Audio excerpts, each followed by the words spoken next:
হারি, এই কাঁটার মুকুট লাগে ভারী, গেছে জীবন দুদিকে দুজনারই, মেনে নিলেও কি মেনে নিতে পারি, ছুতে গিয়েও যেন হাতের নাগালে না পাই,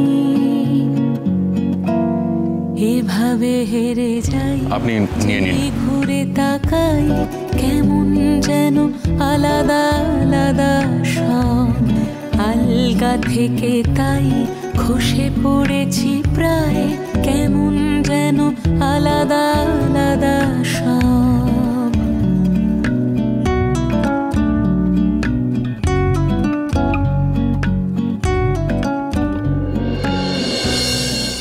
আচ্ছা বংশী, এদিকটা আমি সামলে নেবো, তুমি বাকিদের গিয়ে ডেকে আনো। আচ্ছা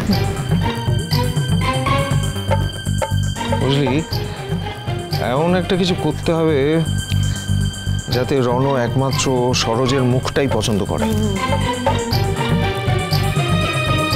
কিন্তু ছোটকা সেটা হবে কিভাবে?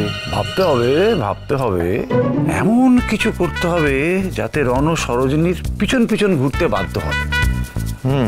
তবে যাই বলো, দাভাই কিন্তু সরোজিনীর প্রতি খুবই কেয়ারিং, আমি এটা আগেও লক্ষ্য করেছি জানো তো।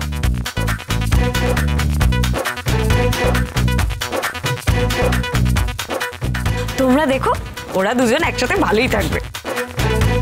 কিন্তু আমি যা দেখছি, এই দুজনে একে অপরের মুখ দেখেই একেবারে দুদিকে ছিটকে যাচ্ছে। না না না না, ছিটকে যেতে দিলে তো হবে না, এমন একটা প্ল্যান করতে হবে যাতে দুজনে মিলে যায়।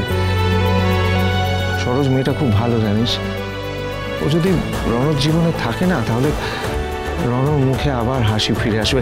আমার বিশ্বাস ওই একমাত্র সেটা পারবে। সরোজিনী বৌদির পছন্দ, রণর মা ওকে পাঠিয়েছে, তুই দেখবি রণ সব থেকে সুখী হবে সরোজিনীর সাথে। রণ যখন সরোজকে একবার ওর ঘরে ঢুকতে দিয়েছে, সেই সুযোগটাকে আমাদের কাজে লাগাতে হবে।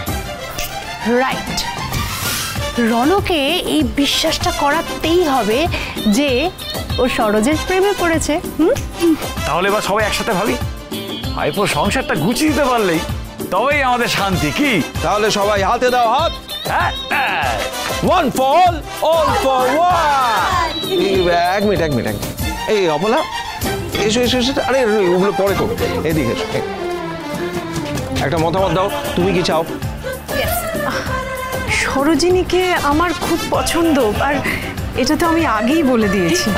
আমারও না সরোজিনী বৌদিকে খুব পছন্দ। তাই ব্যাপারটা কি? এখনো ব্রেকফাস্ট হয়নি, মানে যেদিকটা আমি দেখবো না সেই দিকটাই খাবে।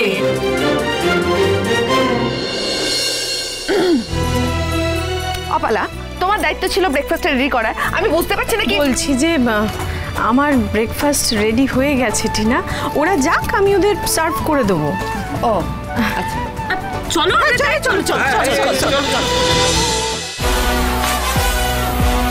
বুলেট সরোজিনী, সোম থেকে রবি প্রতিদিন বিকেল 5:30টায় স্টার জলসায় ও জিও হটস্টারে।